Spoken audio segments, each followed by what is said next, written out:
Muy buenas, queridos amigos. Qué bueno es poder estar con ustedes una vez más. Quiero decirles que para mí es un honor tener aquí hoy a Santiago Alarcón en esta página el día de hoy, poderlo entrevistar con respecto al tema del caso de la resurrección.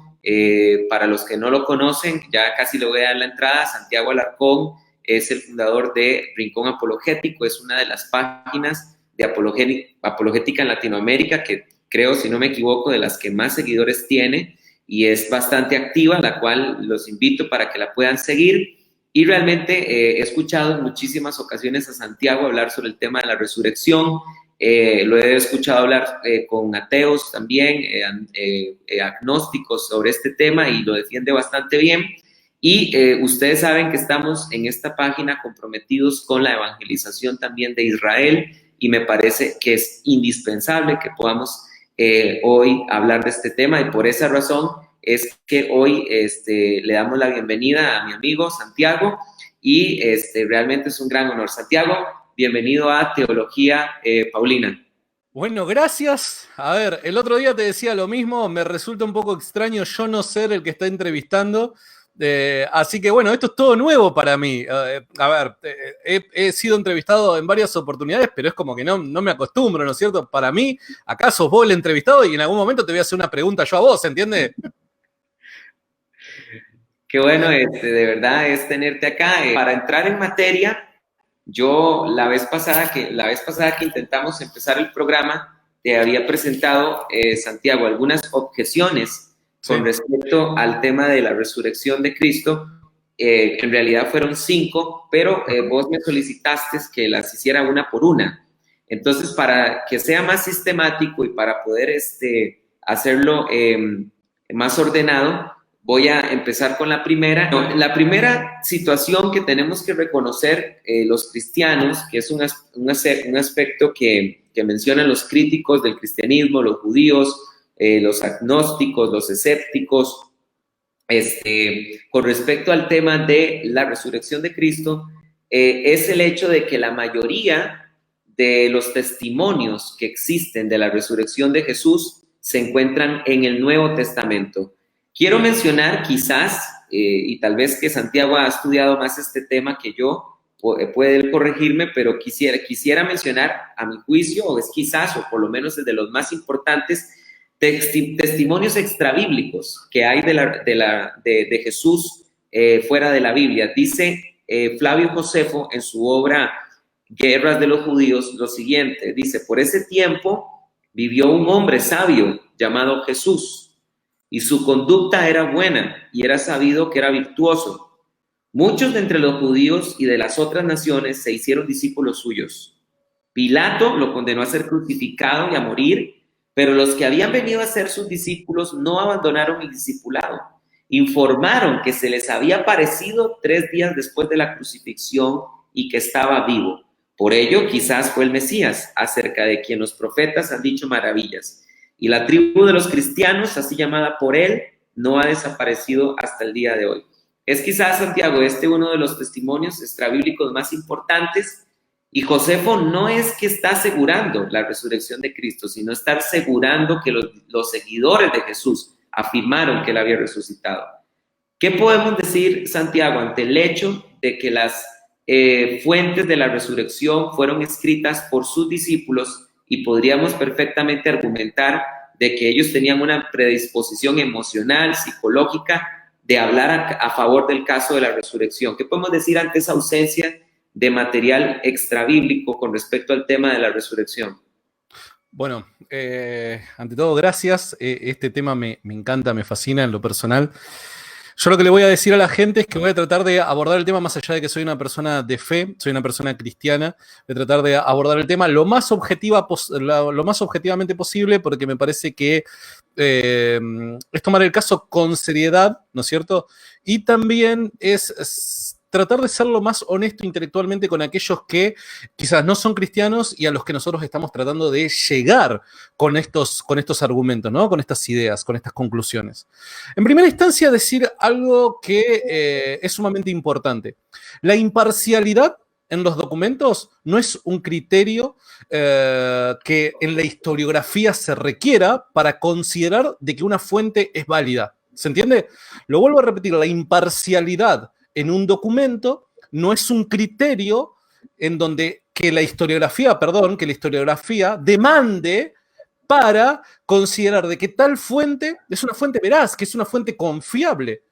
De hecho, a ver, la mayor parte de los documentos, a ver, se me viene a la memoria uno o dos nada más, pero la mayor parte de los documentos de la antigüedad y del presente son documentos parciales, son documentos que han sido escritos relatando, describiendo hechos que han ocurrido con intenciones. ¿Se entiende? De hecho, a mí me resulta hasta ilógico llegar a creer que alguien se puede tomar la molestia de hacer una descripción histórica con respecto a un hecho sin tener la intención detrás de transmitir un mensaje, de transmitir algo que cree, ¿se entiende? Ya sea a favor o en contra del hecho de la persona que se esté tratando. Es muy difícil desligar eso.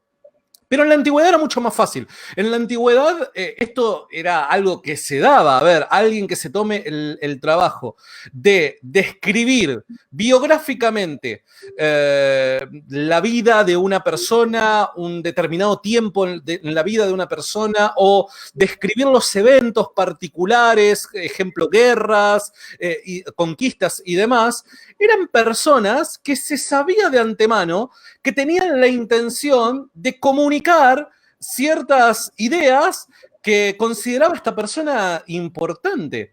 ¿Se entiende? De hecho, las biografías antiguas se tratan de eso. A ver, muchos especialistas, obviamente yo no soy uno de ellos, pero muchos especialistas han llegado a la conclusión últimamente en que los documentos de los evangelios particularmente pertenecen al género de la biografía antigua. Y a ver, muchas personas del otro lado quizás les hace ruido hablar de biografía cuando no sabemos de repente nada acerca de la niñez de Jesús, o muy poquito nada más, cuando no sabemos absolutamente nada con respecto a su adolescencia, a cómo quizás fueron sus años previos a su ministerio y demás, pero antiguamente eso era muy común. ¿Por qué? Porque un autor tranquilamente podía decidir describir ciertos hechos en la vida de una persona en un determinado lapso de tiempo, porque ese lapso de tiempo lo consideraba importante con respecto a la idea que quería transmitir. ¿Se entiende? Y a ver, acá los cristianos primitivos nosotros sabemos, y que nosotros que somos cristianos, sabemos que, a ver, lo importante acerca de Jesús no es su niñez, su adolescencia, pese a que a mí me encantaría saber qué fue de la adolescencia de Jesús, qué fue en su niñez, cómo se relacionó con otros niños, con otros jóvenes. ¿Será que en algún momento Jesús se haya sentido atraído por una chica? Me encantaría en lo personal saber cómo es que él ha lidiado con todas esas cosas. Pero como cristiano, lo importante para mí es su ministerio y principalmente su pasión, su muerte y su resurrección. Y al parecer para los evangelistas resultaba igual esto, ¿no? El interés era exactamente el mismo, porque muchos de ellos se concentran en los últimos días previos a la pasión de Jesús y se enfocan mucho en las horas en donde Jesús es arrestado, sus padecimientos, su muerte y su resurrección. Entonces, vuelvo a repetir con respecto a la pregunta que me hacías al principio. ¿Se necesita imparcialidad en un documento con respecto al autor para considerar de que dicho documento es confiable? No, en absoluto. De hecho, pedir eso es lo mismo, y te doy un ejemplo de hoy en día, ¿no? Es lo mismo que si yo dijera, bueno, a ver, quiero saber si Dios existe, pero solo voy a considerar importantes aquellos testimonios acerca de la existencia de Dios, pero que me los dé un ateo. ¿Se entiende? Es una contradicción desde el vamos. Yo no puedo esperar que un ateo me hable en favor de la existencia de Dios. Lo mismo pasa en este caso. Nosotros, me resulta poco lógico esperar que una persona, sin ser cristiana, afirme que Jesús haya resucitado de los muertos. Me parece poco lógico. Para mí, esperar eso es tener una fe más allá de la que yo tengo. Y por otro lado, y cierro con esto y pido disculpas si me extiendo demasiado, por otro lado, también resulta sumamente importante preguntar cuál fue la causa por la que los evangelistas terminaron creyendo esto. ¿Se entiende? Personas Sí, que quizás, claro. en algún que otro caso, en los mismos evangelios dicen de que resultaron ser incrédulos ante ciertas palabras que vaticinaban el destino de Jesús, ante de repente la declaración de las mujeres. Parecía que había cierta incredulidad con respecto a este tipo de ideas, ¿no? Entonces, me parece que también la pregunta interesante es ¿por qué estas personas que terminan siendo partidarias del cristianismo se hacen partidarias del cristianismo cuando los mismos documentos dicen que ellos no creían? Claro, de hecho, por lo que estás diciendo, casi que cuando una persona que trata de presentar esta objeción, ¿verdad? De que fueron los seguidores de Jesús los que hablaron de él y tratar de señalar el tema de la parcialidad, ¿verdad? O de la inclinación que tiene una persona por un tema cuando escribe o narra la historia, casi que habría que preguntarle que cite un ejemplo de un historiador que no caiga en ese vicio, ¿verdad?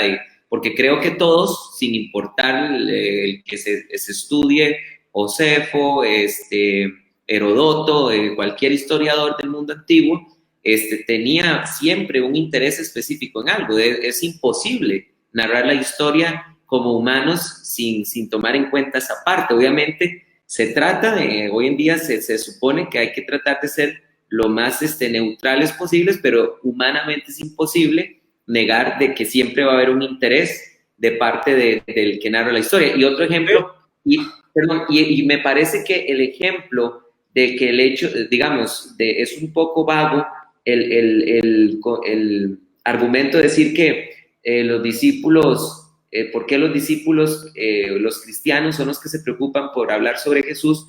Pues era lo que era de esperar. ¿Quiénes son las personas que mejor han documentado el holocausto nazi?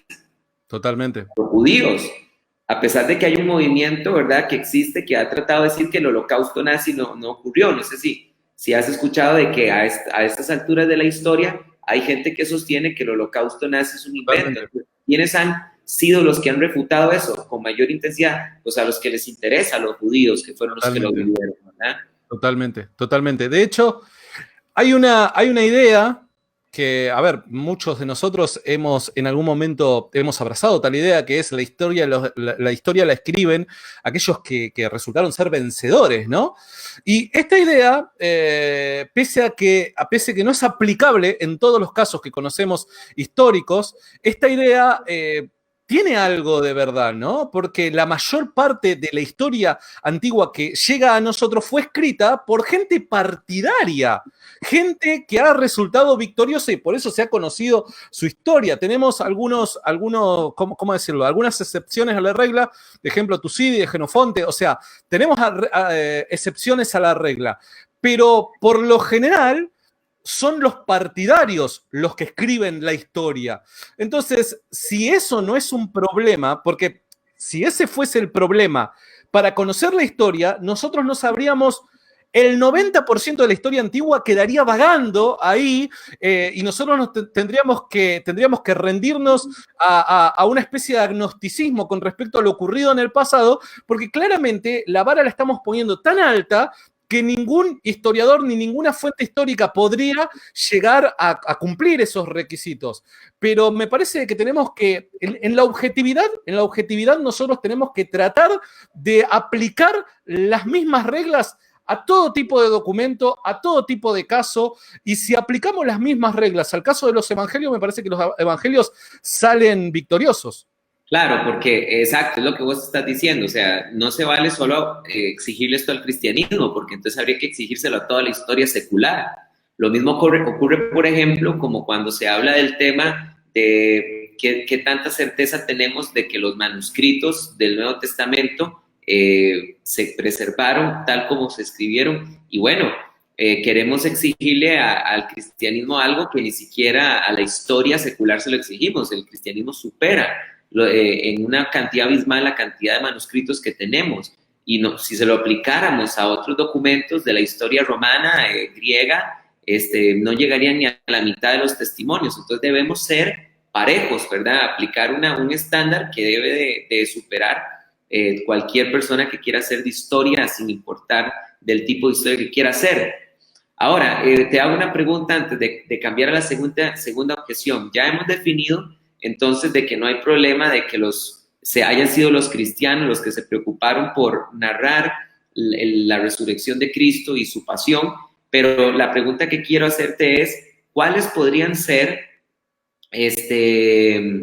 por ejemplo, 2 o 3 de las fuentes más importantes que tenemos en el Nuevo Testamento con respecto a la resurrección? Porque hay muchos pasajes que dicen que Cristo resucitó, pero ¿cuáles dirías tú, Santiago, que son, por ejemplo, los dos registros más importantes que tenemos en el Nuevo Pacto? Bueno, si me pedís que elija 2, yo me quedo con el relato de Marcos y Primera de Corintios capítulo 15. Esos 2 son los más fuertes que tenemos, ¿no? Por varias razones. Estos son los dos que yo, a mi criterio, considero que son los mejores. Pero, ¿por qué? ¿Por qué razón Primera de Corintios? O sea, me llama la atención el tema de Marcos, porque es interesante que Marcos tiene una cuestión ahí con un aparente final, ¿verdad? Que no se sabe bien cómo llegó, pero dejemos un momento de lado Marcos. ¿Por qué Primera de Corintios? ¿Qué tiene Primera de Corintios que nos diga que lo convierta tan importante? Bueno, Primera de Corintios, primero tenemos en Primera de Corintios tenemos el registro de un credo, pero extremadamente cercano a los hechos, ¿no? Y eso es muy, pero muy importante para aquellos que averiguan la historia, para aquellos que construyen o tratan de descubrir lo que pasó en el pasado, ¿no? Primera de Corintios es sumamente importante por eso. De hecho, a ver, en el detalle, en el credo propio de Primera de Corintios 15, encontramos también rastros semíticos, ¿no? Esto también nos conduce a no solamente tener una idea con respecto a cuándo se pudo haber construido este credo, sino también dónde se pudo haber construido, ¿no? Y esto es muy, pero muy, muy fuerte, porque en el caso de 1 Corintios, claramente Pablo, de manera explícita, dice de que Jesús ha resucitado. Entonces, es el testimonio más temprano que nosotros tenemos acerca del tema. ¿Y por qué es importante lo temprano? Porque claramente si la idea de la resurrección es una construcción progresiva, es una construcción teológica progresiva, o es una leyenda, requiere de una gran cantidad de tiempo, y por lo general el tiempo que se le exige para dichas construcciones es pasando las dos generaciones inmediatas que han vivido los hechos. En este caso, en 1 de Corintios, nos podemos remontar hasta quizás a los primeros 5 años posterior a la muerte de Jesús. Eso lo hace un caso sumamente fuerte, sin hablar de que dicho registro, dicho testimonio, tenemos indicios de que pudo haberse creado en un contexto semítico, ¿no? Vos lo conocés mejor que yo a esto con respecto a textos claves como Cefas, cuando Pedro se lo llama como Cefas. ¿Por qué razón se lo llama Cefas? Pablo nunca lo llama Cefas a Pedro. Entonces, eso es también muy, pero muy importante. Claro, y también que Pablo eso es importante que lo entiendan las personas que nos están escuchando en 1 Corintios, esa perícopa que estás mencionando específicamente no es una parte de la erudición de Pablo, sino es Pablo registrando algo que él había recibido de la iglesia primitiva, ¿verdad? Y es interesante que en ese credo primitivo que estás mencionando, inclusive Pablo apela de que existen todavía testigos oculares que habían contemplado la resurrección de Cristo. Dice más de 500 testigos, de los cuales algunos duermen y muchos de ellos están vivos. Y esto nos hace pensar que Pablo está escribiendo esto abiertamente a la iglesia de los Corintios. Es un credo que se había transmitido por Jerusalén y luego por las iglesias gentiles, y sin ningún temor frente a los adversarios, que son los judíos, el credo dice que hay testigos vivos de la resurrección de Cristo. Entonces, es realmente importante este texto. Yo en lo personal concuerdo con vos de que tal vez 1 Corintios capítulo 15 es el texto del Nuevo Testamento más poderoso que tenemos. Mira qué interesante. Tengo una pregunta. ¿Cuándo se escribió 1 Corintios aproximadamente? Aproximadamente. Entre el año 50, 60, por ahí. Año 45, 50 tal vez. Muchas personas lo sitúan entre el 45 y el 55. Vamos a quedarnos más o menos en un término medio, que es lo que usa la mayor parte de la gente, que es en el año 50 aproximadamente. Esa es la fecha en la que se supone que se escribe 1 Corintios. Pero Pablo parece en el desarrollo del capítulo 15, parece apelar a algo que él ya les comunicó. La pregunta entonces es, ¿cuándo Pablo visitó por primera vez Corinto? ¿Cuándo lo visitó? Y a mediados del siglo, de la década del 40, podríamos llegar a decir. Pero, a ver, eso fue cuando Pablo comunicó este credo. El tema es que tal credo es todavía anterior a la visita de Corinto. O sea que lo podemos situar todavía antes de mediados de la década del 40.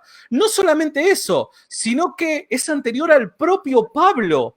Por ende, nos podemos remontar, obviamente esto lo estoy tratando de construir en minutos nada más, pero nos podemos remontar a los primeros años del cristianismo en Judea. ¿Se entiende? Entonces, por eso es sumamente importante. Por otro lado, no quiero confundir, porque hay veces de que la gente dice, bueno, pero habían más de 500 testigos. Nosotros no estamos utilizando en el caso a favor, o por lo menos yo no estoy utilizando en el caso a favor de la resurrección, a los 500 testigos o a los que queden, o los que hayan quedado vivos como testigos oculares. Lo que resulta ser sumamente interesante de las palabras de Pablo es que, a ver, primero, no hay duda que 1 Corintios lo haya escrito Pablo. Segundo, no hay duda que 1 Corintios haya sido escrita para la comunidad de Corinto. ¿Se entiende? Esas dos cosas son sumamente importantes. Entonces, si no hay duda que Pablo lo escribió y no hay duda que los receptores de dicha epístola eran los corintios, Pablo, ¿cuál sería la razón por la que Pablo apelaría a estos supuestos testigos que podrían tranquilamente dar testimonio acerca de lo que Pablo está contando? ¿Cuál es la razón? ¿Se entiende? Pablo se estaría poniendo en evidencia. Es como, por dar un ejemplo, supongamos de que vos me estás tratando de convencer acerca de algo y nosotros tenemos un contacto directo y vos me decís, mira, si vos no me crees, anda a preguntarle a tal persona. Si vos me estás remitiendo a tal persona es porque crees de que yo tengo acceso a tal persona. ¿Se entiende? Sí. En ese acceso, en esa facilidad que yo tengo de acceder a quien vos me estás dirigiendo, yo puedo o descubrir que vos me estás diciendo la verdad o descubrir que vos me estás diciendo una mentira. Entonces, acá no es que nosotros estamos utilizando en el argumento los 500 testigos, porque hay gente que se equivoca con eso. No. Lo que a nosotros nos resulta sumamente interesante es que Pablo apele a la posibilidad de que los corintios lo desmientan o lo confirmen. ¿Se entiende? Claro. Entonces, ese es el caso fuerte de los 500 testigos o del credo de 1 Corintios. Totalmente. Solamente quiero leerlo un momento para que las personas se enriquezcan más de este credo. Dice 1 Corintios 15:3, porque primeramente yo os entregué lo que también recibí. Cristo murió por nuestros pecados conforme a las Escrituras, que fue sepultado y que fue resucitado el tercer día conforme a las Escrituras, y que se apareció a Cefas y a los 12, después se apareció a más de 500 testigos, 500 hermanos a la vez, la mayoría de los cuales aún viven y algunos ya duermen. Después se apareció a Jacobo, que por cierto fue un escéptico, ¿verdad? No creyó en el ministerio de Jesús hasta su resurrección. En los evangelios sinópticos es presentado que no creían en Jesús. Después a todos los apóstoles. Bueno, muy bien. Digamos que podemos entonces demostrar con este credo antiguo de que es insostenible decir que los cristianos por el género leyenda pensaron en la resurrección de Cristo. Aquí tenemos una evidencia histórica de que ya a muy temprana edad los cristianos reconocían la resurrección de Cristo. Pero ahora aquí deberíamos pasar a otro tema, y es el siguiente, y es el hecho ¿Quieres decir algo muy raro? Sí, si me dejas, me gustaría también desarrollar el caso de Marcos. Ah, ok, sí, dale. El caso de Marcos es sumamente interesante también. ¿Por qué? Porque tal y como vos decís, yo soy de las personas que creen que en el final corto de Marcos. Yo soy de Sí. las personas que creen en el final corto de Marcos. Creo que Estamos vos hablando, también. perdón, de que llega hasta el versículo 8, Marcos 16. Totalmente, totalmente. Yo particularmente creo que vos también, si no me equivoco. Yo también, igual. Bien, yo creo que termina en 16:8. ¿Cómo termina Marcos? No termina con ninguna aparición. Y eso es lo más fascinante de este testimonio, que Marcos no termina con ninguna aparición. Marcos termina únicamente con el testimonio a las mujeres y las mujeres salen corriendo con miedo de contar algo. Ahora, cuando nosotros tenemos en nuestra cabeza la idea de lo que es un testimonio legendario, y con esa idea de lo que esperaríamos nosotros encontrar en un documento que relate leyenda, Marcos no cumple con esos estándares, Marcos no cumple con esos requisitos, porque el final de Marcos es extremadamente sobrio, de tal manera que ni siquiera hay una aparición de Jesús. ¿Se entiende? Lo que sí claramente detalla es una tumba vacía. Y lo que también detalla es el primer testimonio de cuál fue el destino de Jesús. Jesús resucitó, aun cuando no ha aparecido. Porque es que me resulta fascinante el final de Marcos.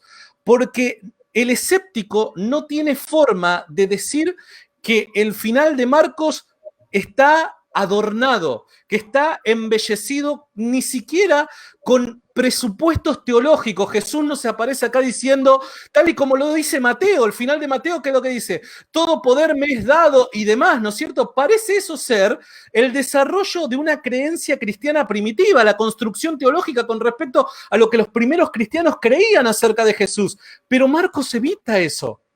No hay teología cristiana, parece ser el relato sobrio de una persona que quiere contar algo. Entonces, si nosotros creyéramos que los evangelios son descripciones legendarias con respecto a la persona de Jesús, que con el pasar del tiempo se la ha adornado para darle otra, ¿cómo decirle? Otra figura, una figura media endiosada y demás, en Marcos no lo encontramos. Sin decir que Marcos, siendo el que hoy se considera el testimonio más temprano acerca de Jesús, se considera que fue escrito aproximadamente a mediados de los años 50, quizás en el año 60. Entonces, esto es mucho a favor del documento de Marcos. Claro, y es importante que entendamos esto de la datación de los evangelios, que es muy, muy temprana. Una vez estuve hablando con un musulmán que me quiso decir que el evangelio de Marcos fue escrito en el año 120. No es así, por una simple razón.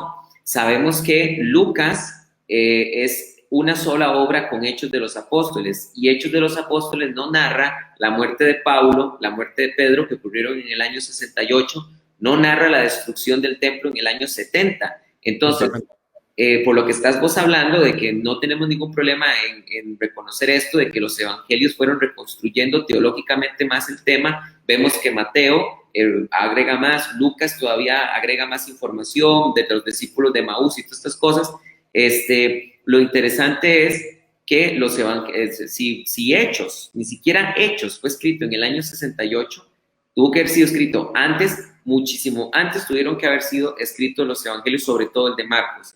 Pero ahora vamos a pasar a otro tema, y es el hecho de que, ok, tenemos registros históricos de que los cristianos creían a una temprana edad que Jesús había resucitado, pero ¿qué tal si los discípulos se confundieron? ¿Qué tal si realmente lo que pasó fue que cuando el Señor fue crucificado, Él se desmayó en la cruz? Luego del desmayo, pensaron que él estaba muerto, lo bajaron de la cruz, y después de eso, la gente lo vio otra vez incorporado y pensó que había resucitado. Eso no es imposible que ocurra.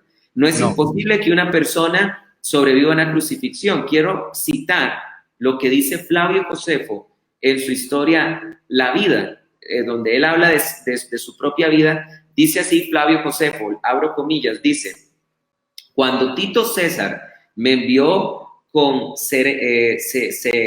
cerealio y 1000 jinetes a una aldea llamada Tecoa para comprobar si el lugar era apropiado para construir una trinchera, de regreso había muchos prisioneros que habían sido crucificados y entre ellos reconocí a 3 familiares míos.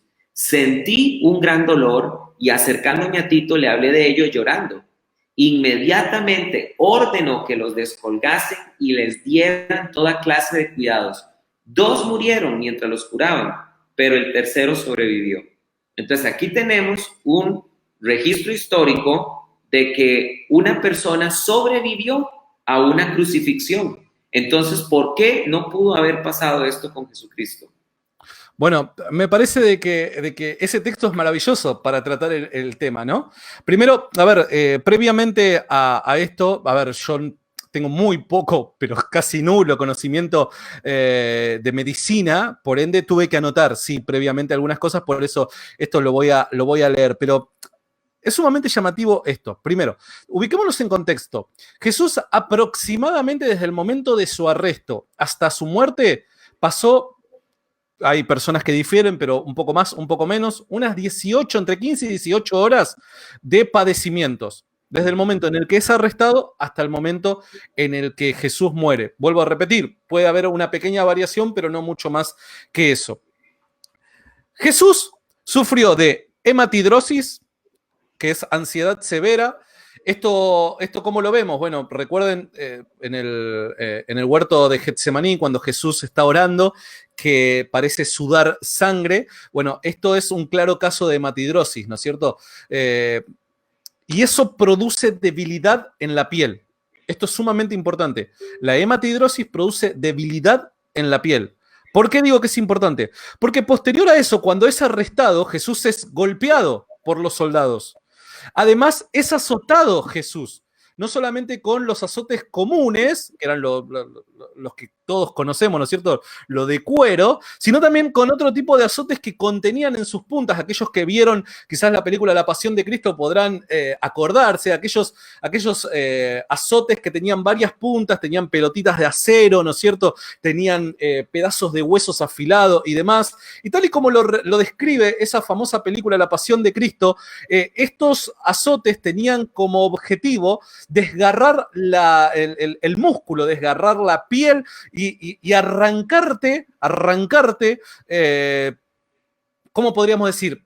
Crudamente el pedazo, te arrancaba el pedazo. De hecho, Eusebio describe algunas que otras crucifixiones y padecimientos antes de la crucifixión, donde parece ser que hay personas que se le veía hasta la parte interna del cuerpo por causa de esos desgarros. Entonces Jesús también pasó por eso. A ver, también sufrió conmoción hipobólica.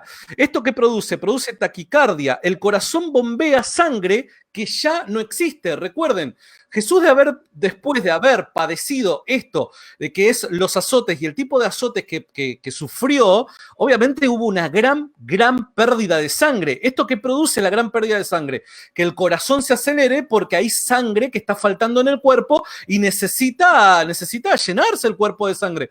Pero este bombeo que está haciendo el corazón es una exigencia que no cumple aquel objetivo que tiene porque ya no hay sangre para bombear. ¿Se entiende? Entonces se produce esa taquicardia.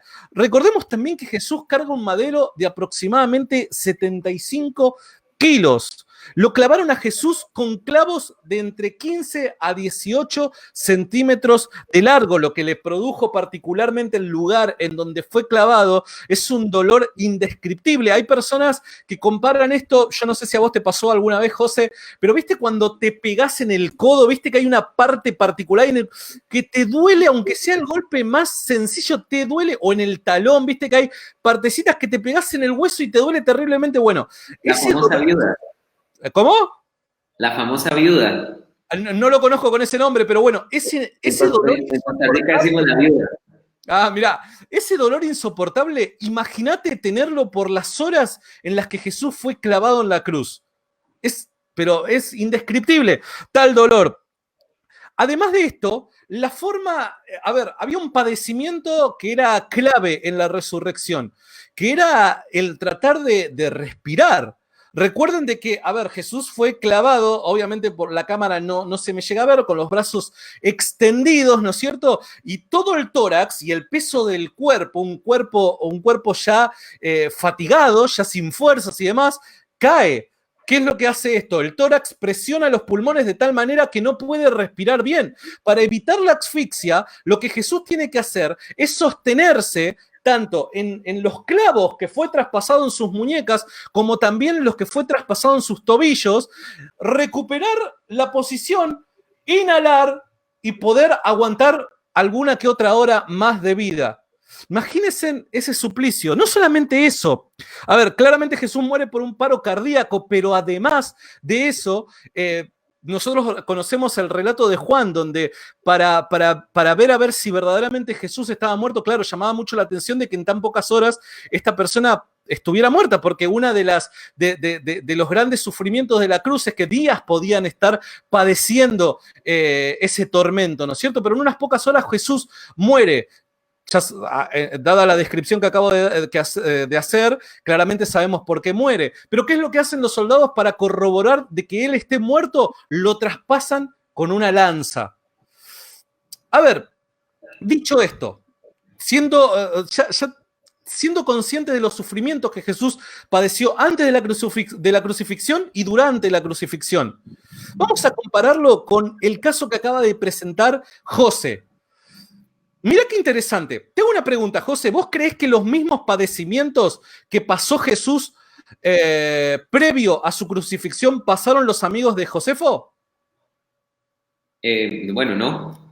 Claramente no. Claramente no. No era una regla. Esto tiene que quedar en claro. No era una regla que el crucificado pase los mismos padecimientos que Jesús. ¿Se entiende? Parece que hay algo más adrede sobre la persona de Jesús. Y miren qué llamativo. Estas personas, amigas de Flavio Josefo, que fueron crucificadas, fueron bajadas del madero y fueron atendidas con la mejor atención médica que podía ofrecer Roma. Y mismo así, el 66% de ellos murieron. ¿Se entiende? No pasaron por los mismos padecimientos y además fueron atendidos por la mejor atención médica que podía proveer Roma en ese momento. Y mismo así, 2 de 3 murieron. Entonces, la pregunta es la siguiente. ¿Cabe una idea, cabe en nuestra cabeza hacernos la idea de que Jesús pudo haberse simplemente desmayado y que luego de haber sido enterrado, posterior, ya sea día y medio, 3 días, la cantidad de tiempo que nosotros creamos que Jesús estuvo en la tumba, él pueda correr esa roca y presentarse a los discípulos como gloriosamente resucitado? ¿Quién le creería? ¿Podría una persona, habiendo perdido esa sangre, mover esa roca que probablemente pesaba 10 toneladas? Tal idea es una tontería, ¿se entiende? No solo eso, sino que también viendo los evangelios y los escritos de Pablo, no como un escrito teológico, sino acercándonos a ellos como un escrito histórico, podemos también demostrar que los cristianos creían en la doctrina a una temprana edad, del cuerpo glorificado. Hubiera sido patética la figura de Cristo. Totalmente. De haberse bajado de la cruz, si es que se hubiera desmayado, lo cual es imposible porque la cruz es una muerte de asfixia. Totalmente. Y quiero resaltar esto. Ojo porque, a ver, este video nosotros consideramos de que lo va a ver también personas que son escépticas al caso de la resurrección. En el argumento de la resurrección, nosotros en ningún momento estamos defendiendo el caso de que Jesús resucitó con un cuerpo glorificado. Ese no es el argumento. Pero es importante lo que dice José, porque la creencia primitiva era esa. Entonces, ¿cómo podría haberse dado tal creencia primitiva después de un Jesús que más daría pena, ¿no? Poder verlo de esa manera, ¿no? Haberse presentado y haber dicho, bueno, acá estoy resucitado, todo ensangretado, todo el cuerpo desgarrado. No cabe, no es plausible tal idea, José. Claro, eso es lo que queremos que nuestros amigos escépticos que nos escuchan y los mismos cristianos entiendan, aprender a acercarse al texto teológicamente y también acercarse al texto históricamente hablando. No es que estemos en este momento desarrollando la doctrina del cuerpo glorificado, que por cierto en un programa, una vez vos, Jorge Carrillo y yo hablamos sobre ese tema, pero desde un punto de vista teológico. Hoy estamos hablando desde un punto de vista histórico. Los cristianos creían que Cristo tenía un cuerpo glorificado. Totalmente. Y si Cristo se hubiera bajado de la cruz después de haber estado flagelado, después de que la lengua se le salió, porque no sé si sabías que cuando el Señor dijo, ¿verdad? Eli, Eli, lama sabta ani, esa confusión de por qué, déjalo porque llama a Elías, es probablemente porque por la deshidratación la lengua se le había salido. Entonces, mira, eso no lo sabía. Es muy probable que no le entendieron por eso, porque por una severa deshidratación se le salió la lengua. Entonces, todas esas cosas, ¿verdad? Los golpes, las heridas de la flagelación que ordenó Poncio Pilato, los clavos, ver a Jesús jamás hubiera esa figura permitido construir el tema de que los cristianos creyeran en un cuerpo glorificado. Santiago, ¿cuál es la mayor objeción que tienen los escépticos referente de la resurrección de Cristo? Entonces, esto sería bueno que lo menciones, ya que tú has conversado con escépticos, con ateos. Creo que una vez te escuché hablar con un judío también del tema. Tal vez que nos digas cuál has sentido que hasta el momento ha sido la mayor objeción con respecto a la resurrección de Cristo. Bueno, el argumento de mayor peso a mi criterio es, bueno, por algo yo cambio el argumento y después si tenemos tiempo lo voy a presentar. Yo tratando de ser honesto intelectualmente, me he dado cuenta que la palabra resurrección es una idea teológica y es difícil defender históricamente una definición teológica, ¿se entiende? Me parece a mí que defender históricamente, creer que podemos crear un argumento historiográfico para defender lo que teológicamente entendemos que es resurrección, eso es muy, pero muy difícil. Por eso, lo que yo presento no es un argumento así. Recuerden de que, a ver, hablar de resurrección implica hablar de la actividad de Dios al levantar a Jesús de los muertos con un cuerpo diferente al que murió. Eso quiere decir resurrección. Y históricamente es muy, pero muy difícil, por lo menos en mi caso, defender tal idea. ¿Se entiende? Sí. Me resulta muy, pero muy difícil decir Dios hizo esto. ¿Se entiende? Históricamente hablando. Ahora, lo que yo defiendo es que Jesús estuvo vivo posterior a su muerte. Y ahí las cosas cambian, porque el escéptico y el que defiende una posición naturalista a la hora de construir la historia está obligado a subirse al ring del debate y decir, ¿tenemos razones para creer que Jesús estuvo vivo posterior a su muerte, sí o no? Más allá de la causa, ¿se entiende? Porque la causa, los cristianos creemos por fe que fue Dios el que lo levantó. Pero vos no tenés forma de demostrar que Dios levantó a Jesús de los muertos con documentos históricos. No tenés. ¿Por qué? Porque los documentos históricos es el testimonio de personas que interpretaron ciertos hechos. ¿Se entiende? Sí. Entonces, resulta muy, pero muy difícil. Ahora, si nosotros podemos decir de que Jesús estuvo vivo posterior a su muerte, más allá de la causa, ahí claramente el contexto es otro, el ámbito es otro, y el escéptico tiene la obligación de subirse porque ya no es un argumento con presuposiciones teológicas, sino netamente históricas. Y si nosotros concluimos de que Jesús estuvo vivo posterior a su muerte, ahí es en donde nos tenemos que preguntar, ¿debemos creer el testimonio de los apóstoles, sí o no? Y ahí se abre otro debate interesante. Claro. Sí, bueno, yo al principio ya te entendí bien la idea porque yo creo que sí hay, por lo menos es interesante esto que estás mencionando, algunos textos interesantes de que las personas del siglo I entendían por resurrección la acción de levantarse de los muertos y volver a estar en un cuerpo. Por ejemplo, cuando Pablo les predica el evangelio de los atenienses y les habla de la resurrección, ahí ellos se burlan porque para los griegos era inconcebible la idea, que ellos que pensaban que el cuerpo era la prisión del alma, que el alma se haya liberado del cuerpo y haya regresado otra vez a su prisión. Entonces, tal vez ahí podemos encontrar un registro de que sí se entendía el concepto de resurrección, pero lo que estoy viendo, a lo que estás apuntando, es el hecho de querer demostrar de que hay evidencia histórica que nos hace entender que Jesús, después de la cruz y después de haber estado sepultado, apareció vivo a diferentes personas. Eso es lo que estás diciendo, ¿verdad? Totalmente. Y eso merece una explicación. Ahora, yo no es que llego hasta ahí y digo, bueno, listo, acá queda criterio de cada uno. No, no, no. Ahí hay ya una segunda parte del argumento en donde decimos, bueno, ¿cuál es la mejor explicación a este caso o a este evento poco habitual? ¿Por qué digo poco habitual? Porque hoy entendemos, en los tiempos en los que vivimos, que pueden haber varias causas por las que una persona diagnosticada muerta pueda aparecer viva. De hecho, hay muchos casos en donde médicos han diagnosticado a una persona muerta y luego de varios minutos se ha practicado reanimación, se ha hecho esto, aquello, y está viva. O sea, el diagnóstico de un especialista ha declarado algo que luego ha tenido que verse a la revisión. Entonces, no es extraño decir que si ocurre hoy, también pudo haber ocurrido en el pasado. Por eso, la primera parte del argumento se limita a decir, bueno, más allá de la causa, después discutimos la causa.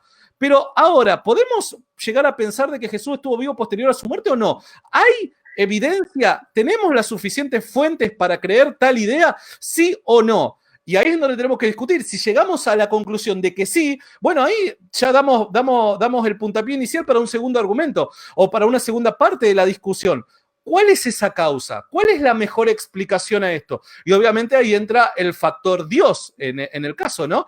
Pero al menos al escéptico lo que yo le propongo es que en esta primera parte del argumento tiene la obligación intelectual de subirse al ring y decir, che, a ver, acá no hay presuposiciones teológicas en medio, acá no hay presuposiciones de fe en medio, sino simplemente estamos tratando de remitirnos a los hechos y tratar de explicar mejor las evidencias y que tratemos de llegar a conclusiones lo más objetivamente posibles.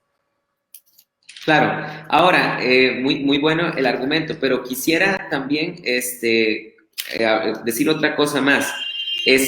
No solo tenemos registros históricos tempranos, de testimonios tempranos de que Jesús resucitó, también tenemos testimonios tempranos, aún dentro del mismo Nuevo Testamento, de que la posición de los judíos es que se robaron el cuerpo.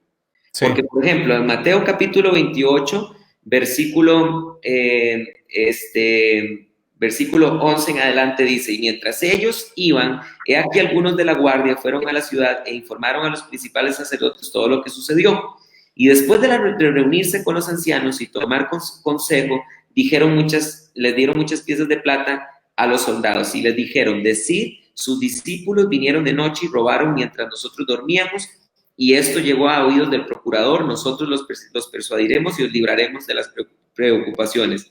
Ellos entonces, tomando las piezas de plata, hicieron como se les había instruido, y este dicho fue divulgado entre los judíos hasta hoy. Entonces, ahora yo estoy haciendo lo mismo que has hecho tú, acercándome al texto, históricamente hablando, y aquí tengo un testimonio del siglo I de que los judíos sostenían que el cuerpo lo habían robado. También hay un testimonio del siglo II muy primitivo, que es el diálogo de Justino Mártir contra Trifón. Dice lo siguiente, abro comillas, esto dice con respecto a la tradición judía temprana, una herejía atea y anárquica ha surgido de un tal Jesús, un engañador galileo que fue crucificado, pero sus discípulos robaron su cuerpo de noche de la tumba donde fue colgado después que fue suelto de la cruz. Y ahora engañan a los hombres declarando que él se levantó de los muertos y subió al cielo. Entonces, ahí tenemos un testimonio también igual de antiguo que el de la resurrección. La pregunta es, ¿por qué no creer en que se robaron el cuerpo de Jesús? ¿Qué argumento de peso me puede hacer pensar que el testimonio judío no es verdad y sí el cristiano? Bueno, primero cabe destacar que si hay una persona que verdaderamente piensa eso, al menos llegamos a un punto en común. ¿Cuál es ese punto en común? La tumba estaba vacía. Eso es sumamente importante, porque sea una cosa o sea la otra, acá encontramos un punto en común, y es uno de los principales, de las principales columnas de nuestro argumento, ¿no? Había una tumba vacía, ¿sí o no? Ya sea que la causa sea una o la causa sea la otra, existe una tumba vacía. Y ahí estamos de acuerdo. Entonces, partiendo de esa base, es como que encontramos un punto en común. Por otro lado, a ver, primero nosotros no contamos eh, con documentos, ¿cómo decirlo?, antiguos, cercanos a los hechos, que relaten tal historia. No tenemos documentos. De hecho, el documento más temprano que nosotros tenemos con respecto a tal historia es el caso de Mateo. Entonces, a ver, esto es no tratar de ser, ¿cómo decirlo, no? No tratar de irnos para donde el viento nos conduce, ¿no? El testimonio de Mateo, ¿es verídico o no es verídico? Bueno, si vos crees que Mateo está diciendo la verdad con respecto a que alguien robó el cuerpo, entonces le tenemos que dar cierto grado de credibilidad al documento, y no solamente a eso, sino también a la parte que nos conviene a nosotros. Mateo claramente lo que está diciendo muy tempranamente es respondiendo a algo que parece divulgarse en el siglo I, y que es la idea, sí, la tumba está vacía. Es como, a ver, vamos a ponernos en este escenario. Un predicador cristiano diciendo, muchachos, arrepiéntanse, Jesús, a quien vosotros crucificasteis, Dios lo ha resucitado de los muertos, y si no creen en esto, vayan a la tumba y vean que está vacía. Entonces se levanta un judío que es lo que dice, no, la tumba está vacía porque los discípulos robaron el cuerpo. Entonces se levanta otro cristiano y dice, a ver, nosotros no nos robamos el cuerpo, sino que lo que pasó fue que los sacerdotes, Entonces, lo que acá claramente expresa es una discusión muy temprana que estaba habiendo. Y esto nos juega a nosotros a favor, porque si tal discusión existía, era porque innegablemente había una tumba vacía, innegablemente, porque si no, lo más lógico hubiera sido que los judíos hubieran conducido a las personas hacia la tumba y le hubieran dicho, muchachos, abran la tumba, acá está el cuerpo, se terminó, porque lo que más querían ellos era detener este movimiento naciente que era el cristianismo, detenerlo por un montón de razones, no les convenía ni religiosamente ni políticamente les convenía tal movimiento. Entonces lo que hubieran hecho era, muchachos, acá está el cuerpo, pero no hicieron eso, sino que, visto el problema que tenían, había una tumba vacía, tuvieron que dar respuesta a ello. Entonces, claramente acá lo que nos deja ver este inconveniente es que existía una tumba vacía, y en eso estamos de acuerdo. Santiago, para ir terminando, una última objeción. Esta última objeción se sale un poco del tema que hemos estado hablando, del tema más histórico, y toca más lo teológico. Y es el hecho de que no encontramos un solo documento del judaísmo del Segundo Templo, el Eclesiástico, el libro de Enoc, o cualquier otro de esos libros, que insinúen, o inclusive los últimos 3 profetas del Antiguo Testamento, Ageo, Zacarías y Malaquías, no encontramos que la teología judía cercana al tiempo de Jesús concibiera la idea de que el Mesías iba a morir y resucitar. Esto, algunos dicen que este cuento de la resurrección es una completa reconstrucción teológica, que obviamente hemos estado hoy hablando ya desde un punto de vista más histórico. Pero ¿qué podríamos decir con respecto al hecho de que, ante esa verdad, de que no hay textos del judaísmo tardío que nos indiquen que los judíos esperaban un Mesías que resucitara de entre los muertos? Bueno, primero tendríamos que preguntarnos, ¿no? ¿Es la interpretación de los judíos infalible? ¿Creemos que la interpretación de los judíos es infalible en aquel entonces? Porque, a ver, hacer tal planteo está detrás, implícitamente nos lleva a pensar de que creemos eso, en que la interpretación era infalible. Y me parece que ningún ninguna persona afirmaría tal cosa, ¿no? El escéptico por el mismo hecho de ser escéptico. Y la persona cristiana me parece de que no tendría razones para creer ello. Primero es ese punto. Entonces, dado este escenario, me parece que esperar ello, y si ello no ocurre, es raro que tal evento haya ocurrido. Me parece que es una idea un poco absurda. Yo creo particularmente de que no existía una interpretación por el estilo de un Mesías que muera y que resucita. Quizás desconozco algún texto específico, pero no era el común denominador de lo que en aquel entonces se creía. No, no se creía eso. ¿Y cuál es el problema que no se creyera eso? Absolutamente ninguno. No hay ningún tipo de problema, porque vuelvo a repetir, si no deberíamos creer que los judíos eran infalibles en cuanto a la interpretación de las profecías. Y hemos visto, y hay muchísimos casos en donde claramente nos damos cuenta en que no era así. Pero yo lo que creo personalmente es que hay razones para creer que dado un evento histórico, las personas que presenciaron tal evento necesariamente tienen que hacer una reconstrucción interpretativa con respecto al Antiguo Testamento y a lo que las profecías del Antiguo Testamento dicen o hacia dónde nos conducen. Yo no encuentro ningún tipo de problema con respecto a la idea de que los primeros cristianos, dado los hechos que fueron evidentes para ellos, que ellos pudieron corroborar de primera mano, tuvieron que sentarse y decir, pará, estuvimos interpretando erróneamente las escrituras. Mirá, si personas de primera mano pudieron corroborar los hechos, estaban más que justificadas a la hora de sentarse y reinterpretar tales hechos.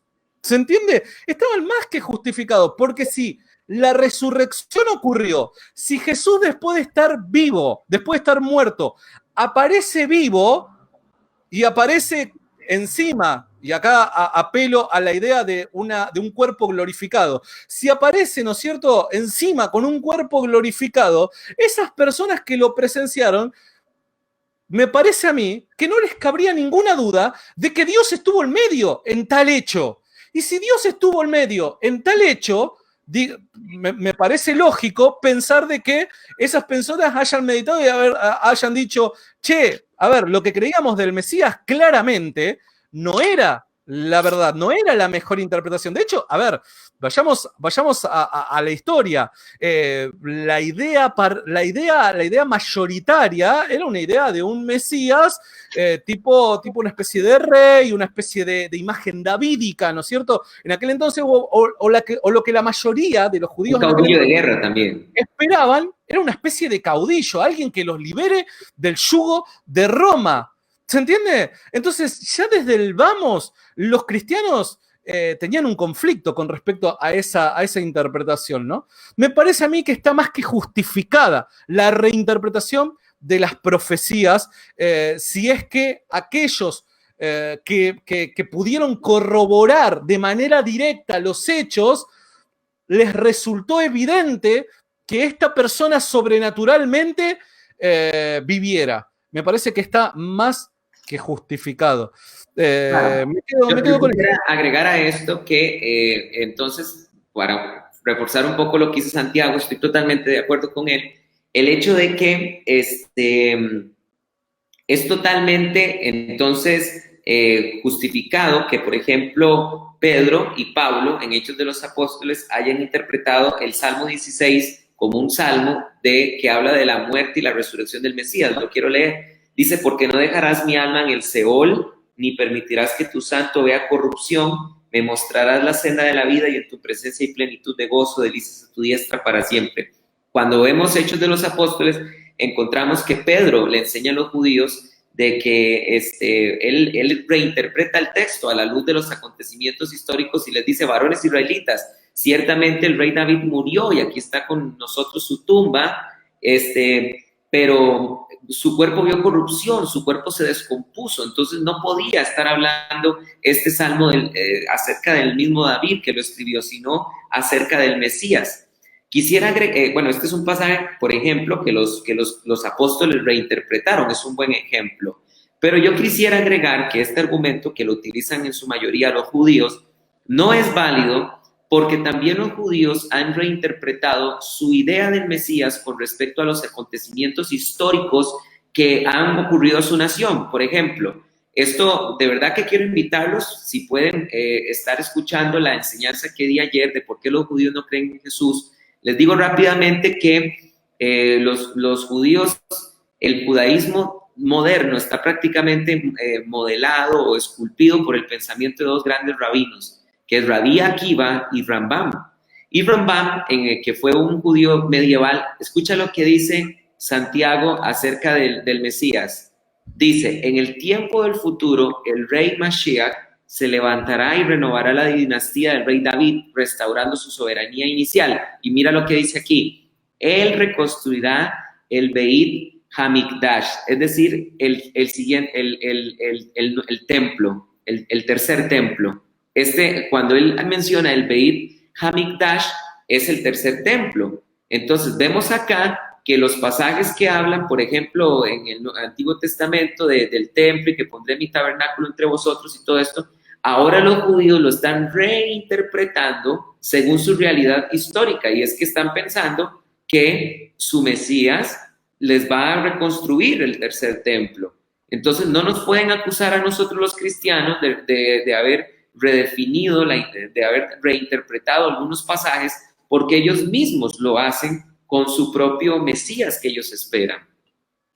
Sí, no, totalmente, pero además, a ver, yo personalmente, ¿no? Yo me centro en esto de decir, acá la discusión, porque vamos de vuelta, si la resurrección ocurrió, estamos justificados en reinterpretar los textos proféticos, ¿se entiende? Estamos más que justificados. Acá la discusión no pasa por cómo interpretamos los textos proféticos. Pasa por si el hecho histórico ocurrió o no. Si el hecho histórico no ocurrió, bueno, siguen las cosas como están para, de repente, los círculos judíos, ¿no? Pero si el hecho histórico ocurrió, vale la pena reinterpretar los textos. ¿Se entiende? Sí. O sea, además, que si el hecho histórico ocurrió, nos da la licencia de reinterpretar. Totalmente. Y ahí, bueno, algunas personas podrán decir, bueno, a ver, pero el hecho mismo de la resurrección, el hecho de que Jesús haya resucitado no era una evidencia suficiente para creer que él era el Mesías. Y es más que justificada tal idea. Pero a ver, si Jesús resucitó de los muertos y la mejor explicación es que Dios lo levantó a Jesús de los muertos, acá entra en escena otro factor sumamente importante, que son los títulos cristológicos y las afirmaciones que Jesús hizo en vida sobre sí mismo. Si nosotros creemos que Jesús fue levantado por Dios de los muertos, estamos creyendo que un ser que consideramos moralmente perfecto reafirma la vida de una determinada persona, y en vida esa persona hizo y dijo ciertas cosas acerca de su propia persona. ¿Se entiende? Totalmente. Entonces, porque hay judíos también que dicen, pero yo no tengo problema con respecto a si Jesús haya resucitado o no. ¿Por qué? Porque en el Antiguo Testamento también hay casos de resurrecciones, de personas que vuelven a la vida y bueno, después terminan muriendo, pero hubo ese evento sobrenatural, ¿se entiende? Jesús pudo haber sido una de estas personas. En lo que se diferencia es en las palabras y en las acciones que Jesús hizo para que la gente interpretara quién él creía ser, ¿se entiende? Entonces, vuelvo a repetir, la resurrección en sí no es evidencia de que Jesús haya sido ni Dios ni que haya sido Mesías, pero sí la resurrección da fuertes fundamentos para creer que las palabras y acciones que Jesús dijo e hizo acerca de sí mismo, para que nosotros entendiéramos quién él creía que era, son verdad. Totalmente, son verdad. ¿Se entiende? Entonces, eso es sumamente importante. Lo único que estuvimos haciendo hoy es responder objeciones. Nosotros como cristianos asumimos la carga de la prueba y tenemos argumentos para presentar, porque si no dicen, puede llegar a decir cualquiera, bueno, no, pero en realidad lo único que estuvieron fue respondiendo objeciones.